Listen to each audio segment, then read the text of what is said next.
You are watching KHNL News 8. Be careful if you're going to the Philippines. That's the latest U.S. State Department travel warning for Americans. The U.S. government says terrorist groups including Jemaah Islamiyah, Abu Sayyaf, and the Moro Islamic Liberation Front are planning multiple attacks throughout the Philippines.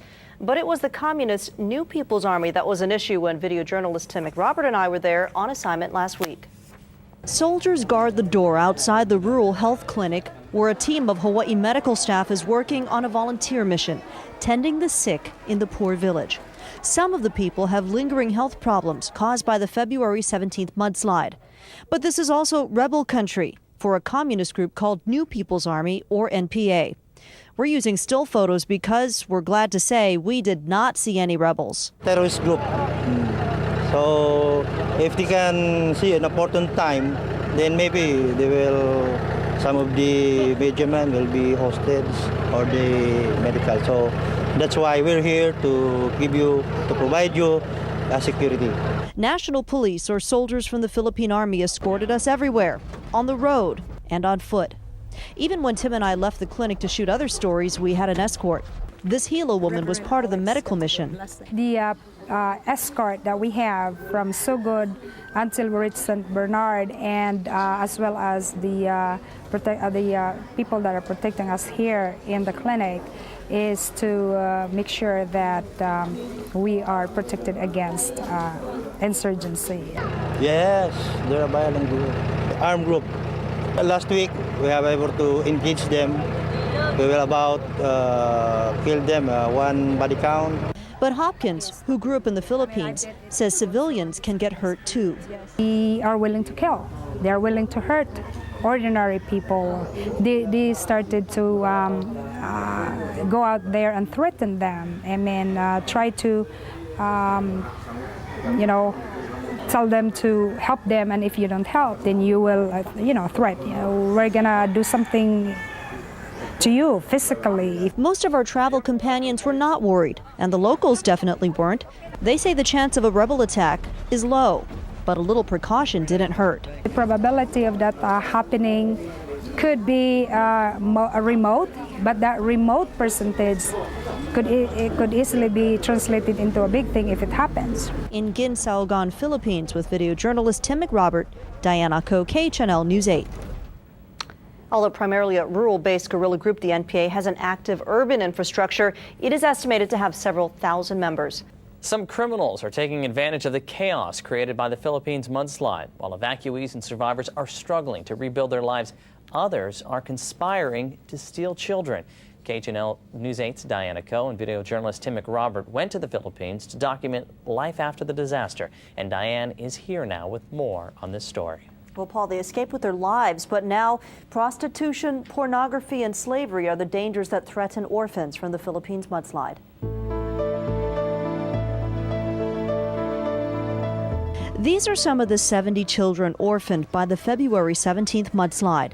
Social worker Jenny Dimaano and her co-workers from Hope Worldwide were assigned to work with the kids for 3 months. They need psychosocial interventions. Dimaano found out they also need protection. Some outsiders go in here to drink alcohols and then just to swim, but this place is just, exclusive for the orphan. It's easy to get into the orphanage with no security from the beach, but this fence will change that. We really need to protect the children, so we're planning to put some fences in here, there, at the shore, and then there at the entrance. These orphans face more dangers than that. UNICEF says this province is a notorious hotspot for human trafficking and illegal recruitment, often in prostitution, pornography, forced labor, marriage, and illegal adoption. We fear that, especially the girls, they're in crisis right now, so what if they were abused sexually or physically by the adults? The UN Children's Agency urged the Philippine government and aid agencies to be on alert after some children were abducted. Some of the children were promised to send to school in Manila, but they end up as house helper, as slaves, or the worst is as prostitutes. Well, one of the children that Jenny was telling me about was in Manila. She managed to escape. She told a social worker about what happened, and it was reported to the authorities, so posters were put up everywhere. Hope Worldwide is trying to place the orphans with relatives or find foster homes for the children. And for information about this charity, log into our website at KHNL.com. Live in the studio, Diane, KHNL News 8. Nearly 20% of Hawaii's population claims partial or full Filipino heritage. That explains why the Filipino community was so quick to rally around the victims of the Philippines mudslide. Video journalist Tim McRobert and I went to the Philippines to document life after the disaster. We also learned more about the close cultural ties.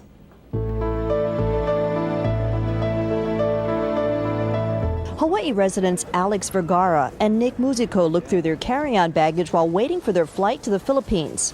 Feel good and excited to be back in the Philippines for Aloha Medical Mission. This is the whole group, a dozen people traveling with the Aloha Medical Mission to help victims of the February 17th mudslide in Ginsaogon. We're gonna go to the landslide disaster area and see what we can do in terms of medical and other needs that they have. For some of the team, it's more personal than that.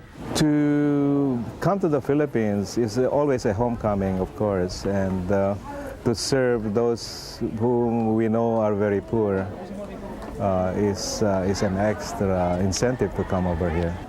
And knowing the language, knowing the culture is very important. Vergara is one of an estimated 200,000 Filipinos in Hawaii, according to the Congress of Visayan Organizations, an umbrella group of about 20 Visayan Filipino clubs. But there are many more Filipino groups than that. The tie is very strong. There are about 150 Filipino organizations in Hawaii. This woman is also a native Filipina now living in Hilo.